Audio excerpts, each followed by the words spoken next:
Good evening, everyone. Today's session marks the business readiness test of Wave 2.0. The trainer you're about to see has designed this webinar exactly the way a corporate audience would experience it: clear problem, structured flow, engagement, and a usable takeaway. As peers and judges, observe not just what is said, but how it is facilitated. Welcome, Rahela. Over to you. Thank you, Radhika. Hello, everyone, and thank you for being present here. To refresh our minds and brighten our smile, we'll begin with an activity called Song Association. Okay, so this activity here, I'll give you a word, and you have to sing a song with in the lyrics. This word should be there. Okay, you can sing a Hindi song or an English song, it's up to you. You can just sing one line or two lines enough. Okay, so shall we begin? Yes. Yes. And your first word is time or waqt in Hindi. So any you can sing in English or Hindi. Anybody who wants to sing can unmute yourself and sing.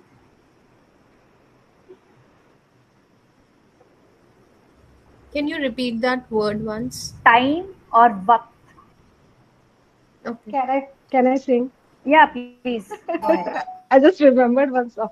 वक्त ने किया क्या हंसी सितम हम रहे ना हम तुम रहो ना तुम. Thank you. That was wonderful, Sujata. You sing so well. Okay, now the next word is dream or khwab. Anybody?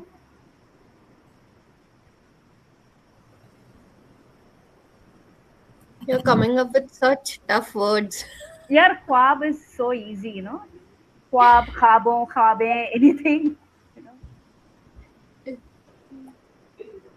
मेरे Maybe ख्वाबों में जो आए. I don't know after that. I'm really sorry. Anybody just continue, no issues. That's to the extent of my knowledge. आके मुझे छेड़ जाए उससे Well, कहो कभी सामने तो आए. Sorry. okay, that's wonderful. Okay, now since Dipanshi said tough words, I give you an easy word.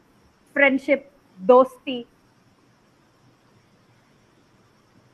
it's यारों दोस्ती बड़ी ही हसीन है. Okay, I remember just the one line. okay, and we can go for the last one. Happiness, khushi.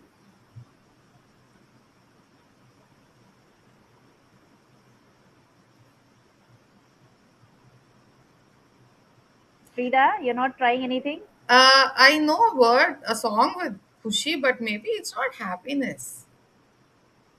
Mhm. It's maybe Kabhi Khushi, Kabhi Gum.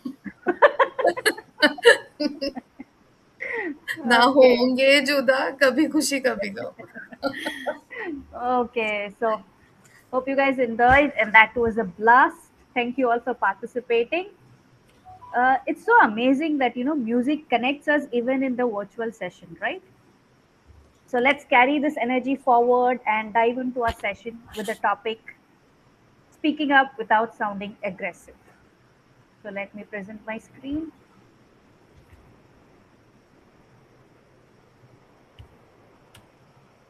Can you all see my screen? Yes. Okay, so the topic is speaking up without sounding aggressive. Now, this is going to be the session flow for today. I would like somebody to just read it out. Anybody just read out?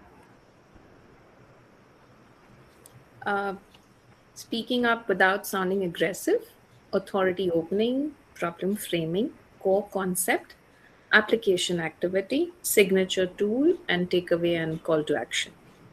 Thank you, Frida. So, let me begin with a simple question. Have you ever said or asked something with a good intention, but it came out as aggressive? or rude? You can just say, give a thumbs up or give a thumbs up emoji.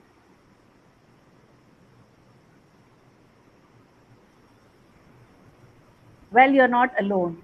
All of us come across this communication gap again and again. People do not want to sound aggressive, but they try to be fast, clear, and efficient. But accidentally, they sound harsh. Today's session, we will learn how to speak firmly, clearly, and confidently without hurting somebody's feelings. Okay, so my commitment for today is to make this topic engaging, simple, and meaningful so that we can learn and grow together. Speaking up is an important part of communication, but it doesn't mean that we should be rude or aggressive. Many people hesitate to speak up, thinking of conflicts or misunderstanding. If we talk calmly, then we can share our ideas without hurting others' feelings. Speaking with clarity and controlling your tone can help you share your ideas, open up yourself without hurting or offending someone. Okay, so we'll see an example here, a workspace example. There's a manager who sends a text to his team member. Why is this not done? I asked for it yesterday. Is this question wrong? No. Is it clear? Yes. But how do we receive it? It sounds harsh. The tone is not correct, right? So, in many workplaces, incompetency is not because of the conflicts or anything, but it is because messages are rushed, tone is missing in the text, pressure is high, and sometimes there is no empathy.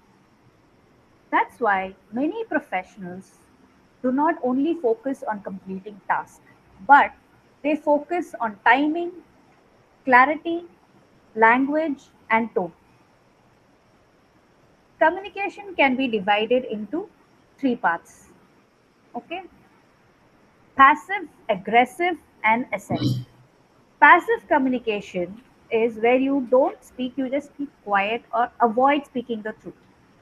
Aggressive, you say it, but it hurts or threatens somebody. Next is assertive, it is clear and respectful, and that creates an important impact. Today, we will be practicing assertive communication. Okay, I will pose two questions. I would like somebody to read the sentences. Sentence A, you never respond on time. This is very unprofessional. And sentence B, I noticed delays in responses recently. Is something blocking your work? Okay, which sentence do you choose? Which is would be the right sentence to speak? I think sentence B. Yes. Others, please go ahead with your answers. B. Yes. Most of us would choose B. Why B? Because it focuses on behavior, not the person. It invites dialogue, not defense. It is firm, but still it is respectful. It doesn't hurt anybody. And that is the difference between assertive and aggressive communication. Okay. Next, we will do an activity called soften without weakening. This is a very simple activity. You have to rephrase this sentence. You're always making mistakes. I can't rely on you. You can take a minute and rephrase it using the assertive tone. It should be firm but respectful. You can take a minute, think, and somebody can unmute yourself and give the answer.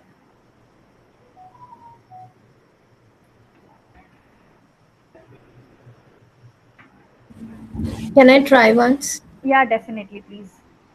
Mm, I would rather say it will be difficult for me to trust on you as you are currently practicing or trying to do the task. Okay, somebody else who would like to try.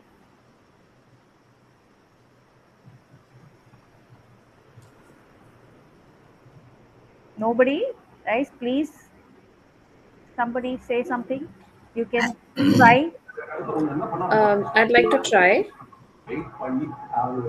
So, So, Abhijit is saying, can I help you become accurate in your work since mistakes? I'm sorry, just vanished from my screen.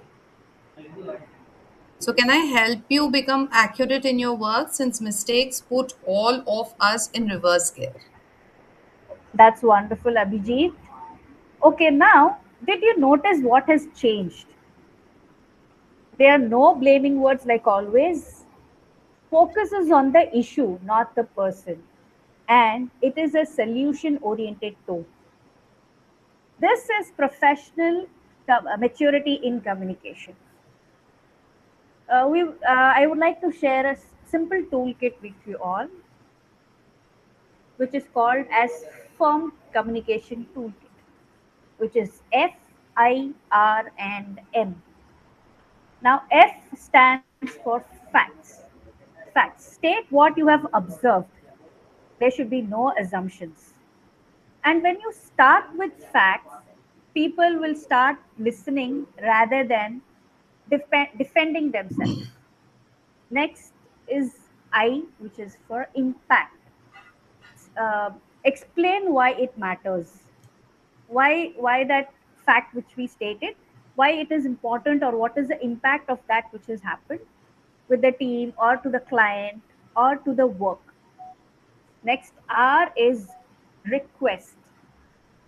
Say what you need. This is where you can say what you need, what is the action required. There should be no command, no complaining, just clear request. Next is M, which is mutual respect. Keep it respectful. This will help you keep your relations intact, still holding standards. So this is a firm toolkit. We can see how it can be applied in our communication in workspace. Instead of saying you are irresponsible to deadlines, we can say the last two reports were submitted after the deadlines, which is F, the fact. Next, this delayed our client presentation. Now, what is this? This is I, the impact. Next, I need future reports by 4 p.m. on Fridays. This is the request. This is the action you're telling which you require in future. And then next, let's align on what support we need to make this happen. This is M, your mutual respect, which you're giving to everybody, right? So this is firm, fair, and professional. And when you use firm, you stay professional, clear, and most importantly, you stay human, right? So this is about my topic. Now we can see some takeaway which we learned today. The key takeaways which we learned today are aggression creates compliance, not commitment. As I said, when you use that aggressive tone, nobody is interested to listen to you, but they will do the job because they have no other go. There is no relationship built there. So, aggression is not good. Next, assertiveness builds trust and results. Yes, when you use that assertive tone, people will start listening to you. They build that connect with you and they will build a trust, and definitely that will help in getting good results. The next is clarity with kindness wins. Definitely, kindness is always good. Last but not the least, your tone plus your words and your intent, if they are good, then you will definitely have a very good professional impact in your work. For the next 48 hours, before sending any critical message or feedback, ask yourself, am I attacking the person or addressing the problem? Am I inviting a solution or creating a fear? Make one message more assertive today that will change your workspace relationships. I leave you with a powerful line. Your sentence may be right, but the tone you use makes it how it is decides how it is received. That's it, guys, and we'll be sharing a PDF with you with all the session highlights. Thank you. Practice clarity with kindness. Thank you. Thank you so much, Rahila. It was a very, very insightful session, and Thank you, Radhika. what do you call? We really got to know what do you call how not to sound aggressive, I guess. Yes. So yes, so here, what do you call? One thing I would really like to say is I want all of you to pause and ask yourself one question. If you were a corporate participant, what would you walk away with today? Please submit your scores and observations honestly and constructively. This is how mastery is built. Thank you so much, everyone. It was wonderful having you over here. We'll see you in the next session. Bye Thank bye. you so much, Radhika. Bye bye.